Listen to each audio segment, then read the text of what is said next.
All right, everyone, welcome to our fourth webinar in our Title I Set-Aside series, Practical Strategies for Strengthening Title I Supports for Students Experiencing Homelessness. We are so happy to have all of you here today, so happy to have all of you who have been able to join for our series. This has been a really, really wonderful series to hear from so many liaisons who are doing really great things with their Title I funds and sharing their wisdom out into the world with you all. So thanks again for joining us. We've got another great webinar for you today. So just to kick us off as we get started, just a couple of reminders. If you've joined any of our previous webinars in this series, you know that we will be on this webinar for about 45 minutes. And we would love to hear from you. So if you want to introduce yourself in the chat, it is always wonderful to know who is on the call with us today. But if you have questions, either regarding this first portion, when we're going to do an overview of Title I, or if you have questions for our panelists today, please put those in the Q&A box. So we know that the chat can get going pretty quickly, and we do not want to lose your questions. So please type those into the Q&A box, and that will help us to make sure that we have time and that we can get to those questions that you have. So we do have some time built in for that. So again, if you don't mind putting those there for us, that would be great. We are recording this session and it will be posted to our website. And so if you are wanting to go back and follow up and listen to it or share it with someone, the recording and the slides will be available to you. And you will be issued a certificate for your attendance today. So just want to remind everyone that that process can take a little bit of time for our communications team. So if you don't have it right away, it's coming, and we will make sure that you get that for your time today. We know many of you rely on that for your training requirements and things in your state. So and then if you want to continue the conversation after our webinar today, please join us in our Slack community. This is an opportunity to connect with other practitioners from across the country who are serving and supporting students experiencing homelessness. So if you are not already signed up, we would love to encourage you to do that. It's a great place to pose your questions, to hear from others, to share what you're doing and the work that's happening in your LEA. So just want to encourage you to do that. For those of you who maybe are not familiar with SchoolHouse Connection, just a reminder of who we are. SchoolHouse Connection is a national nonprofit organization, and our mission is to overcome homelessness from prenatal to post-secondary. And so we do that in a number of different ways. I have the privilege of working on our K-12 team. And I actually just realized I haven't introduced myself yet. My name is Karen Rice, and I'm the Senior Manager of Education Initiatives. And my colleague, Anna Sophia Treyes, who is our K-12 Senior Program Manager, is here with us today as well. So Anna Sophia and I work on our K-12 team. We also have expertise on our team in early childhood, higher education. We have folks on our team who work on state and federal policy advocacy. And we also have a really amazing scholarship program. And so I want to just highlight that very briefly because the application is open. If you have students who are current juniors, they have experienced homelessness or are experiencing homelessness, they are able to apply for our scholarship. And that is not only a financial scholarship, but also case management to support them through that transition from their high school experience to whatever that post-secondary opportunity is. And so just want to encourage you to take a look at that. We have more information on our website. And so please feel free to share that with others, with school counselors that you work with students who are, again, current juniors. So the application will be open, I believe, until June. So please check that out. All right, as we jump in, just a reminder of our agenda for today. We are going to spend the first little bit of our time together doing a very high-level overview of the Title I Part A Homeless Set-Aside. If you've been with us in our other sessions, you know that this is a fast and furious Title I Part A Set-Aside overview. And so we know that there's a lot more that we are not covering in depth during this time. If you are interested in learning more and hearing more of that detailed information, I want to encourage you to go back and watch some previous webinars that we've done on Title I. There was one from last spring as well as one from December where we really dug into the Title I Part A Homeless Set-Aside. So please take a look at that if you're looking for a more in-depth conversation on the set-aside. We're going to talk really briefly about using an elevator pitch and how that relates to funding. And then the highlight of our conversation today will be a discussion with Tiffany Reynolds from Bullitt County Public Schools in Kentucky. She is going to join us to share about the work that she is doing in her LEA. And then as always, we'll have time for questions. So just a reminder, please put those in the Q&A box and we will have a lot of opportunity to make sure that we can answer your questions, both on Title I and on the information that Tiffany will share. So that's where we're headed. So let's jump in and do a quick and very high level overview of our Title I Part A set aside. So first of all, Title I Part A funds, we know that this is a federal funding program that's really designed to close achievement gaps and ensure that children have fair, equal, and significant opportunity to achieve their education. So Title I Part A is the largest part of Title I funds. And this is allocated to local educational agencies or LEAs on a formula basis. So this goes out to LEAs across the country. It is distributed from state educational agencies.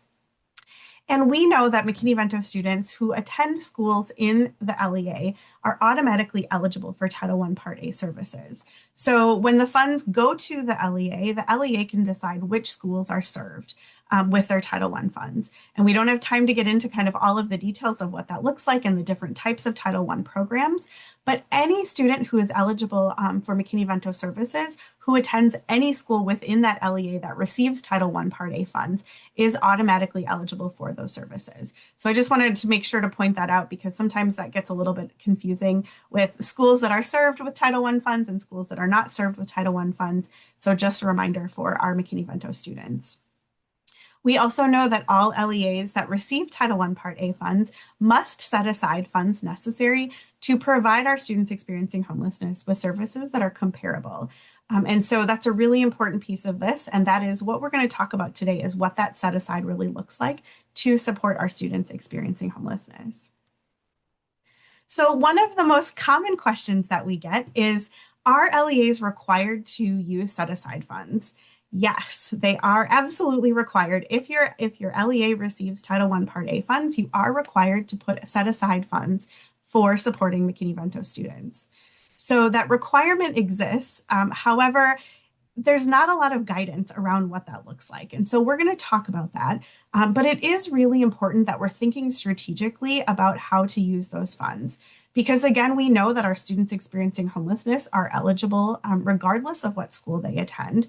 And so we need to make sure that we're really thinking strategically about how those services will work for our students in any school that they attend within the LEA.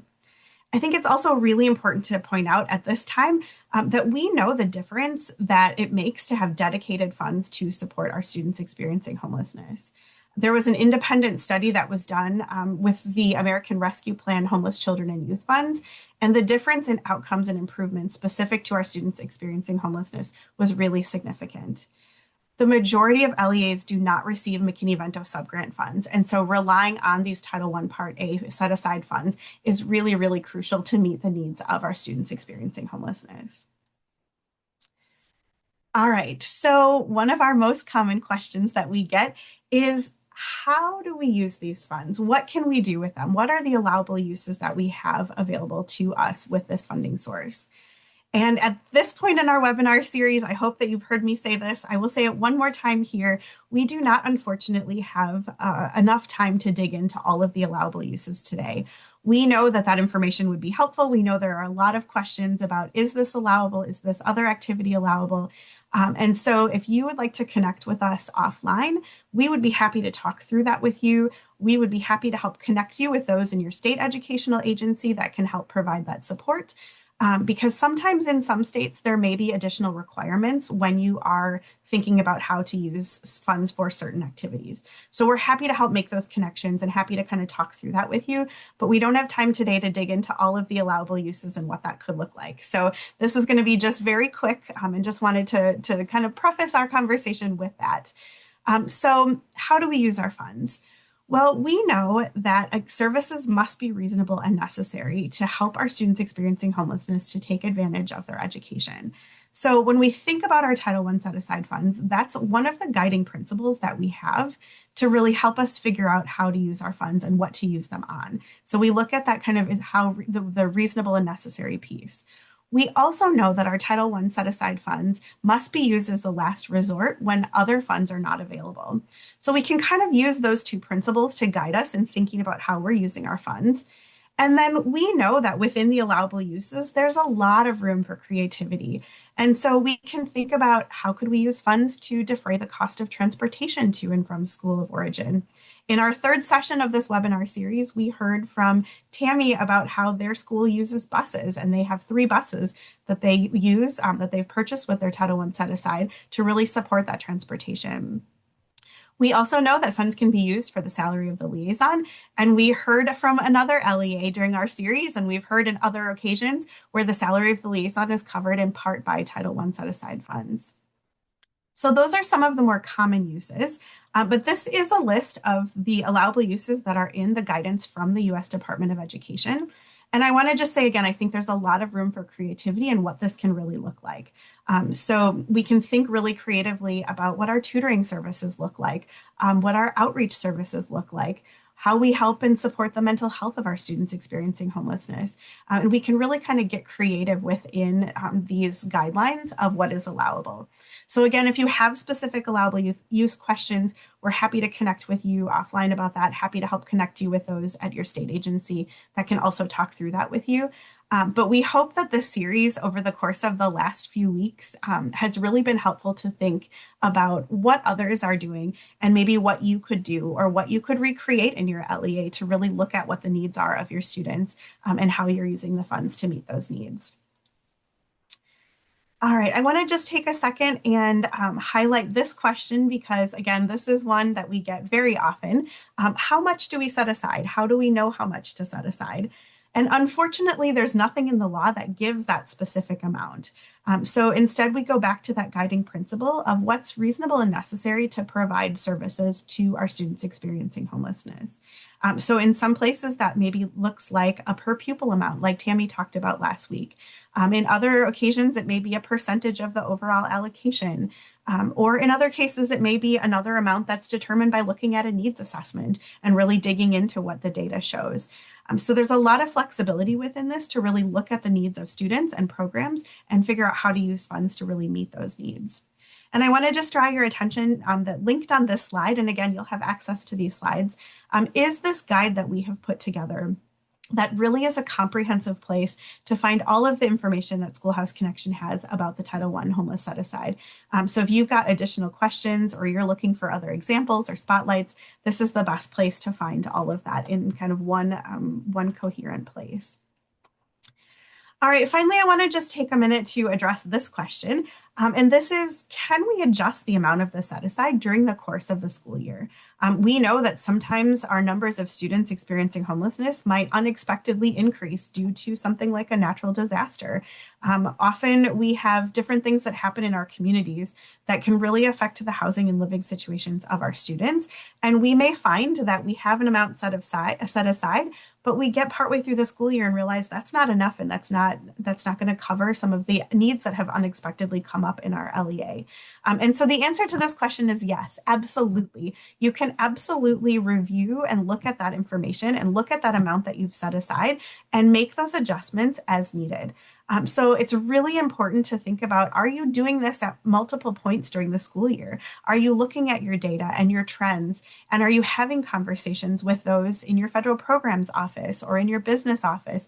And really being strategic and thinking about, we need to go back and adjust, or we need to think about this need that's come up, and we need to be meeting regularly to talk about that and review that so we can make those adjustments to the budget as needed. So again, wanted to just share that that is a question that we get and really want to encourage you to be strategic in those conversations and to really think about how you can get into the habit of meeting regularly to look at what's going on with your students and what needs you need to meet and can use the funds to do so. Finally, again, in this guide that I just mentioned that's linked on these slides, I want to just make sure that you are aware that there are a whole number of local spotlights that talk about how LEAs are using funds, how the amount is determined, and really the outcomes that they're seeing from using this funding source. There's also guidance from states. So if you have a question about what's happening in your state and you're looking for more specific information from your state coordinator, this is a great place to really check that information out and see what's available and what's happening in your state, what's required. Okay, that was very fast and very furious. I want to just take one more minute to talk about this idea of using an elevator pitch, because we have heard over our webinar series just the way that it's been used and the importance in having something crafted and ready to go to be able to talk about funds and to be able to talk about the needs of the students that you are serving in your programs.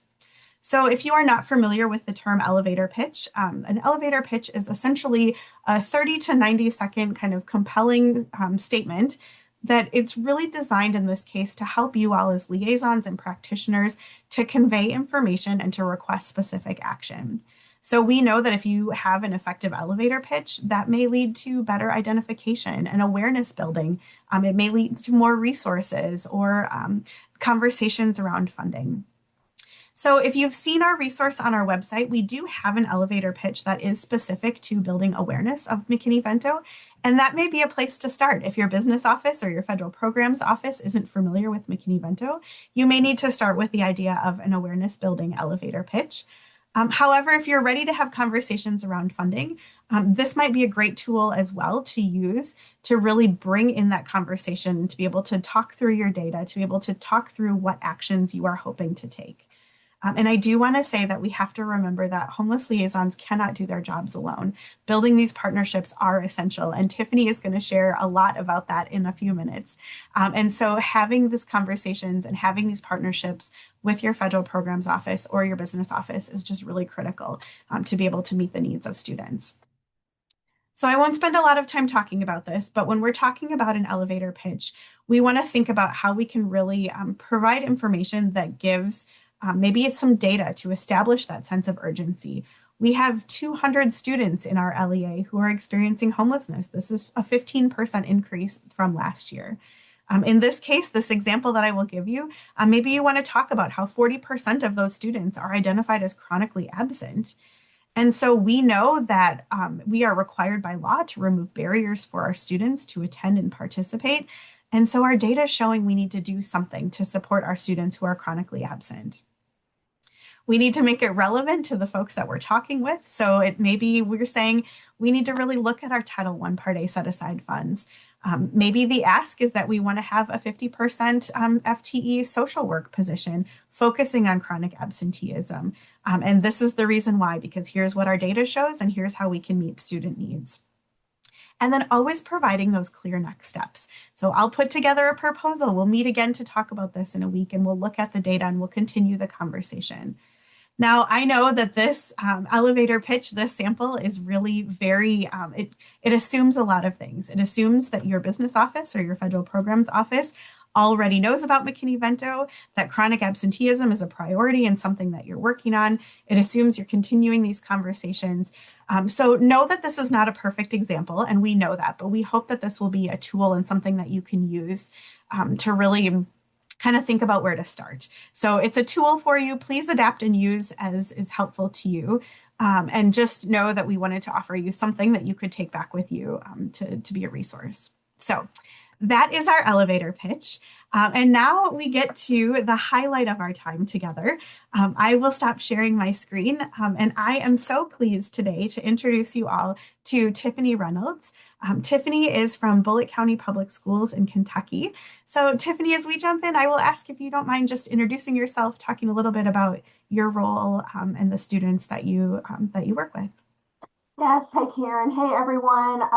As Karen said, my name is Tiffany Reynolds and I am a school social worker. I've been a social worker for 20 years and I've actually been in Bullitt County Public Schools in Kentucky for the last 13 years and I'm a McKinney-Vento liaison for our district for the last 5 years.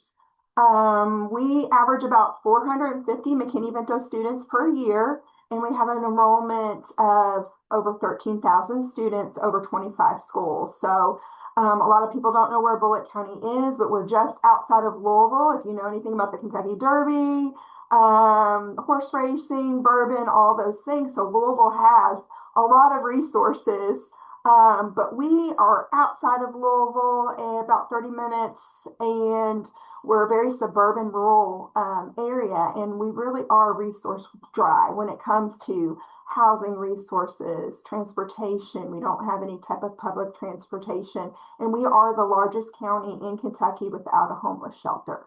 So there's a lot of need here without a lot of resources. Thank you so much, Tiffany. We'd love to start by talking about how much your LEA sets aside in your homeless reservation. Yes, so currently our set aside amount is $15,000. that's been for the last 2 years.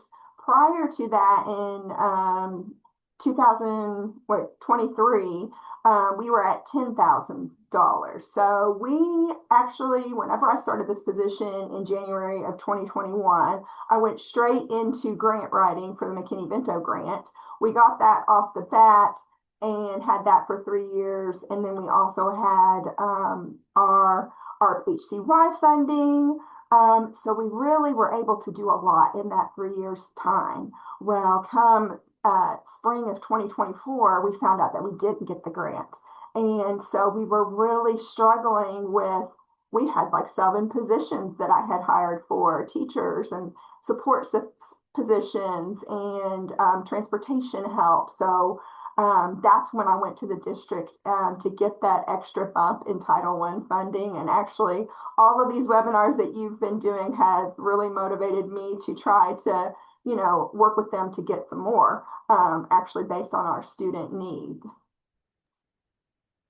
Much for that, Tiffany. Can you talked about a little bit about going back to your business office and having some conversations. I would love to know, what is your process in your LEA to determine that set aside, in terms of what data do you use, kind of what does that process look like? So our assistant superintendent is actually over our Title I funding. So I do meet with her monthly. And so what we do is I provide her a report of what services we've been utilizing throughout each month, identify different needs, assess trends and gaps with our students. We have noticed that over the past 5 years, we've had over 100 students added to our total number. So we've had a 6% increase over the last 5 years. We look at attendance data, we look at graduation rates, we track those transportation barriers and just different referrals that we do throughout the years. And we just want to make sure that we use that data to advocate for funding. So that's what we've been doing, and I get to meet with her each month. So I do have a seat at the table, but a lot of times there's resistance as far as funding goes with that. Thank you so much. Can you talk us through what your funds are currently used for? So currently, the past 2 years, we've been utilizing those Title I funds for a McKinney-Vento mentor position. So this position is held by Lindsay Shaughnessy. She's actually my right-hand man. And what she works 8 hours a day for 163 days a year. That's not the full school year, but pretty close. And so 24% of her salary comes out of Title I funds. That's where I went back to the district and said, hey, listen, I'm only one person. We've got over 450, 460 homeless students, high need population. There's no way that I can meet all of their attendance and academic needs. I need help. So we were able to retain that position, and actually they put up half of her position out of the general fund. So I'm paid out of the general fund, half of her position is paid out of the general fund, 24% is out of Title I funds, and then we make up that other 26% out of different grants and fundraising. So currently that's out of Metro United Way grant. And what she does is really support me in anything and everything that we need to do for McKinney-Vento program goals. She really, really focuses on attendance intervention with our families, trying to get in there early. If she goes through all those lists of kids and says, oh, this kid's been out 2 or 3 days, what's going on? Reaches out to that family and is really proactive so that we can put in different interventions. Maybe mom's car broke down, maybe someone's sick, maybe they lost their housing, got kicked out of where they were staying, and now they're staying somewhere else. We can really get in there early and put interventions in so that attendance doesn't get too crazy. Then she also assists with transportation referrals, and jumps in there and transports kids herself as well. Helps with those missing documents, which a lot of times we encounter. Kids are missing their birth certificate, their social security card. We've got unaccompanied youth needing help getting IDs, immunizations, really getting in there and forming a relationship with those unaccompanied youth and those parents. She's just really helps myself be a face to our program throughout our district and in the community. And then that way I can focus on not only serving our families, but cultivating those relationships in the community and cultivating some extra funding to serve these families. That's amazing. Thank you so much for sharing. You talked a little bit about this, but wondering if you can tell us kind of the impacts that you've seen as a result of her position. Yeah, absolutely. So definitely increase student attendance and obviously that's going to help impact their academic success. Our graduation rates have gone up over the years. In addition to her, we've been able to use some other funding to hire some teachers that work part-time with our high schoolers, so that really helps. Increase service utilization, helping getting those documents, like I said, improving credit recovery with our kids and graduation support.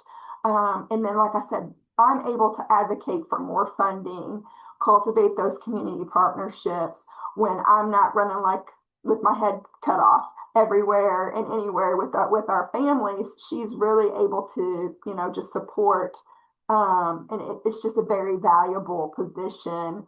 And we're so thankful that we have her. Much. Well, this next question I'm really excited to pose to you because this is something that I have learned from you that you do extremely well. So excited to share this with everyone. Wondering if you can talk about the other funding sources that you braid and blend together for your program. Absolutely. So I've been really excited about this series because it's just been really interesting to see how everyone uses that Title I funding. And I just really love seeing that. So, like I said, I really got focused on funding sources back in May of 2024 when like my whole world fell apart when we lost that McKinney-Vento grant. And I thought, what are we going to do? So, like I said, first, go to the district. How is the district going to support this program? How are they going to support these students? And so, like I said, they gave money out of general fund even after our budget was closed for the year. And out of Title I funding, they upped that for $5,000. After that, I just kind of went searching for different funding options. I was able in November of 2024 to get with Metro United Way, and you talked about an elevator pitch. So when I met with the district, I did a whole slideshow. I met with all the superintendents, the directors, and just basically used that data to drive, this is what we need for our students. And, without all this extra support, their attendance is going to go down, their graduation rates are going to go down, just basically showing them this is what we've been doing for the past 3 years since I've been in this position. We can't let this just go by the wayside. So putting that pressure on the district, but then I already had that slideshow and that elevator pitch to go to Metro United Way and say, we lost our funding. Is there anything you can do? And actually just meeting with them one time and them seeing our numbers, we were able to get a $32,000 grant. And I was able to rehire one of our McKinney-Vento teachers to work directly with our students on academic support, credit recovery, and all of those things. I also, during that point in time, with us losing that funding, it kind of forced me to get out in the community and say, and let everybody know, this is what our needs are. We need help. And I got connected to one of our local churches and talked to them about how we used to have a van driver position. Now we don't have it. Kids are struggling to get to school, and they really saw a need and saw that it was more than just them driving the kids to and from school. Those positions, they are forming relationships. It's a trusted adult with that student. When their housing is unstable and they're having to go from here to there, that person is a stable person in their life. Maybe they have snacks in the van with them. Maybe they play games with them. So they give us $10,000 for that. Fast forward to later in the school year, I worked with Metro United Way on a Ford philanthropy grant, which focused mainly on transportation needs. And we were able to get $82,000, a 2-year $82,000 grant, which helps pay for our McKinney-Vento teachers with that academic support and helps with gas cards and van drivers with that. So throughout all of that, we've been able to kind of sustain our program for the next 2 years. In addition, we've done some grassroots fundraising. Every November, we really push Homeless Youth Awareness Month and do trainings during that month. And a couple of years ago, I decided we are going to do a 24-hour homeless challenge where we stay unsheltered for 24 hours at our Board of Education. So we did that and we raised over $3,500 in funding from that. And then people in the community started hearing things, and we were able to get like haircut vouchers and pool pass vouchers and different things from our community members. So we were able to get back those positions and also gain some other funding. And then for this school year, we got a $20,000 grant from GPD, our MSD Community Benefits Program, which is also helping with some prepaid phone cards, hotspot cards, which are really important for our students, especially during our NTI days or unaccompanied youth who do not have, without a phone or data service. So that really helps our students without internet. We're working with trying to get a local mechanic to help with car repairs, because what we've learned with our families, even if they do have transportation, a lot of times it's not reliable transportation. We, like I said, are a rural county. We do not have a bus service. And so it's really difficult for people getting their kids to and from school if we can't get that bus out there. So we really piece things together between gas cards, between van drivers, between buses and parent transport.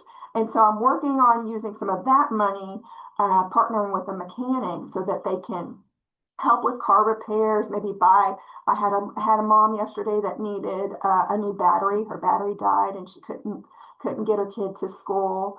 And then also using that GPD funding with emergency housing, so helping with motel stay, deposits, and utility assistance with that. And then childcare support. And then another really exciting thing that just happened in the fall, and I believe I talked to you about that at NACY, our school system acquired some land. They bought some land next to one of our middle schools, and that had a house, a little old farmhouse on it. And they were actually going to pay like $30,000 to demolish the house. Well, I just happened to have a conversation, like one of those elevator pitches with our chief operation officer. I was trying to get a little shed in the back of our central office for me to have some storage. Can never take donations because I have no space. And he actually said, "Would you want this old farmhouse?" And I said, yes, absolutely, I want it, and got super excited. He said, hang on, let me make sure that we can do this. So when we saved that farmhouse, it was going to have to be demolished back in November. And we actually pulled a lot of our community businesses into this, and they have redone it top to bottom at zero cost for the district. We're at over $120,000 worth donations of this beautiful little farmhouse that we are getting ready to open in April and do a ribbon cutting. And it's called the McKinney-Vento Heart House. Homeless Education Assistance Resource Team is what it stands for. And we are just so excited. But the greatest part about it is that our families will be able to come to this house, and instead of traipsing through our board, they will be able to receive the services that they need in a dignified manner and have confidential conversations with us. We are able to meet them where they're at. They will be able to get those resources in a home, and their kids can be playing out in the backyard. We've got a little fenced backyard. We have a wonderful laundry room where they'll be able to do their laundry.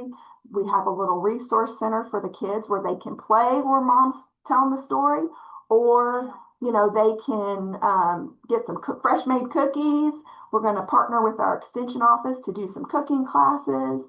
And we are just so excited about how this program is going to be able to expand with that resource for years and years to come. But really, a lot of that just came out of us losing that funding and starting those conversations with our Title I coordinator and saying, hey, we need help. We need this money. I can't do this alone, like you said. But it's just turned into a beautiful thing over the past few years, and just having that boost from our Title I funding and being able to have that position for that McKinney-Vento mentor has allowed me to take the time to advocate and cultivate those relationships where I would not have been able to do that without it. That's amazing, Tiffany. Thank you so much for sharing. I'm really, really glad that you brought up the house because I was hoping for an update on that. So, Yes. one more question, and then we do have a couple of questions that have come in for you. But one more question from me. And you talked a little bit about meeting regularly with your federal programs and your business office. Just wondering kind of what training and what conversations are you having with them? You've talked about elevator pitches and advocating for funds. Just didn't know if you wanted to add anything else about kind of what that process has looked like over the years. Yeah, so like many other liaisons across the country, obviously we have a yearly training that every staff member has to complete. But we also do trainings every November where I really, really push out a lot of awareness events. Like I spoke about the 24-hour challenge. We had a training this past November where our training was outside during our homeless challenge. So people were able to come in the cold, in the rain, and get that training from some of our community partners. But yes, it's an ongoing conversation as far as when it comes to funding and with that Title I coordinator saying, this is what's going on this month. This is the need that I'm seeing. This is, because it varies. Like you said, our numbers are going to vary. Last year we had a flood towards the end of the school year that increased our numbers by like 60 more students. So when something like that happens, obviously that's a great time to go to the table and ask for some more help. And really, like I said, I've been going out and getting different grants and going out to our community, but that's a conversation that I can continue to have with our assistant superintendent and say, hey, how is Title I going to help in this particular area? For sure. Much. So, Thanks, Tiffany. I'm really, really happy that you shared just the and, amazing work that you've done with all and of by these the different way, fundings. and two, we are my state contact. He also had me do a training where I did 5 regional trainings throughout the state of Kentucky in October of 2025, and I actually presented on creative solutions to fund McKinney-Vento programs. And I'm starting something new in our region. And our first meeting will be next week, where we're doing a regional network of McKinney-Vento liaisons. And I would recommend that to anyone. It's not something that we've had, but I believe, just seeing what everyone's doing in your particular region of your state, seeing how they're funding, how they're using Title I, what are they doing for transportation? I mean, like you talked about with Tammy with the school buses, I think that's the coolest thing. And I definitely want to try to get my own school bus now. But just having that regional network in your own neck of the woods I think will be a great way to collaborate and really so my goal is to meet monthly, and I'm hoping that's something that we're going to be able to do in Kentucky. Couple of questions that came in for you. The first question is, can you remind everyone of what the HEART acronym stands for again? Okay, yes. It's Homeless Education Assistance Resource Team. So currently, it's myself, and like I said, I have that McKinney-Vento mentor. That's my assistant, and then we have 2 McKinney-Vento teachers that are just so wonderful, and they're working with our high school students and trying to get them towards that graduation. And then we have 2 van drivers positions currently. So we are a team. We cannot do it alone, and we are like the little engine that could. So. Talk a little bit more about the McKinney-Vento teacher. One of the questions in the chat was, is that like for credit recovery or what is that teacher working on? Yes. So we have three high schools in our district, and um, we have two teachers that cover those high schools, working mostly with our juniors and seniors. But if there's a need with some of our other students, they for sure can do that. And that's exactly what they're doing. They're looking at those credits. They're looking at the transcripts, making sure those students are in the right classes, first of all. And second of all, yes, credit recovery. They're doing FAFSAs with them. They're doing college and career planning, just anything and everything academic. And then they're that trusted person in the school that they can go, that our kids can go to, talk to, and they find out all kinds of stuff. And then they send it to us and say, hey, little Johnny, they need this, they need that, so they're really focusing on everything academic, but obviously they come with all kinds of needs. So when we find out this kid needs a mental health referral or this is what's going on with that family, they're great. And those kids come to them for everything, just someone to talk to, if they need a snack, whatever it is. And it's great that we can have them in the school. So much. We had another question come in wondering who helps provide referrals and track the data in your district.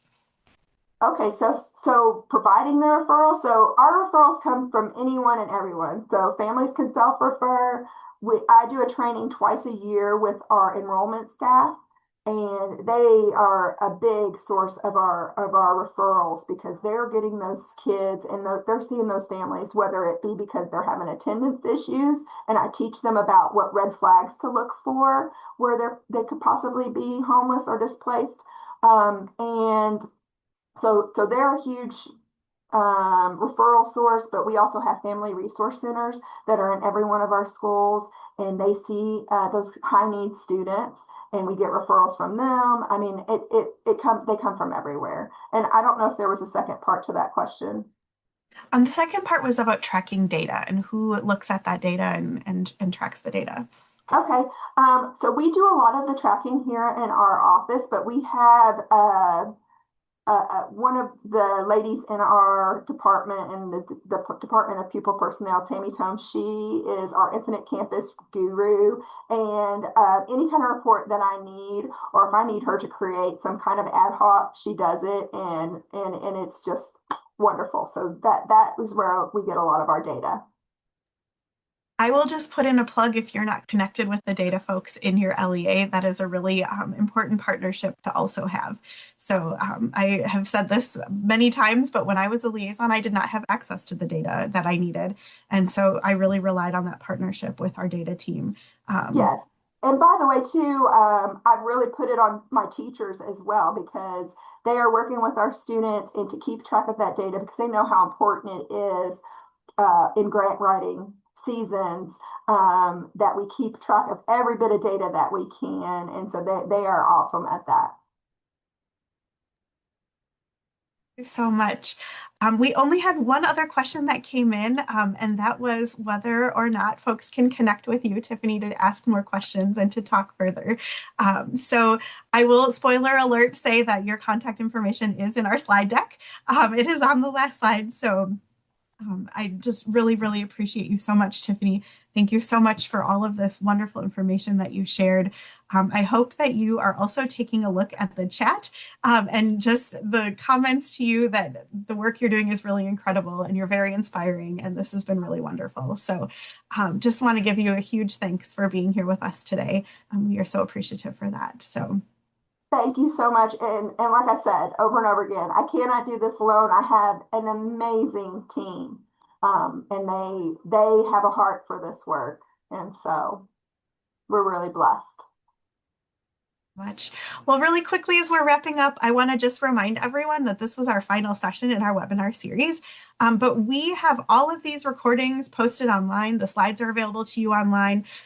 So please feel free to go to our website and take a look at these. If you want to go back and rewatch something or share it with someone in your LEA, those are all available for you. And we would love to connect with you. Schoolhouse Connection is on all the social media sites, so please feel free to connect with us in any of those locations. And then again, I'll put in one final plug here for our Slack community. So that's a great place to connect with other practitioners, to bring your Title I ideas, to ask for Title I ideas, and just all of the things that you all are doing in implementing McKinney-Vento. So that's a great place to connect with others. One other quick announcement, if you are not already receiving our newsletter, this is one of the best places to get kind of all of the information in one place. So any new resource that we put out, announcements about upcoming webinars, things like that, it is all in our newsletter, and we'd love to connect with you that way as well. And then finally, this is our contact information. So Tiffany's contact information is here as well. And we would love to talk with you. So please don't hesitate to reach out. Anna Sophia and I are always happy to connect. We're happy to thought partner with you. Tiffany is also available to answer questions. We hope that your inbox doesn't get flooded. But again, want to just say one more thank you to Tiffany. This has been so wonderful and so appreciative that you took time to be with us today. Thank you all so much for joining us over the last few weeks of this series. We have really enjoyed sharing all of the great work that's happening and really appreciate your participation and your engagement. And we look forward to connecting with you all again soon. So thank you so much, everyone. Have a great rest of your day.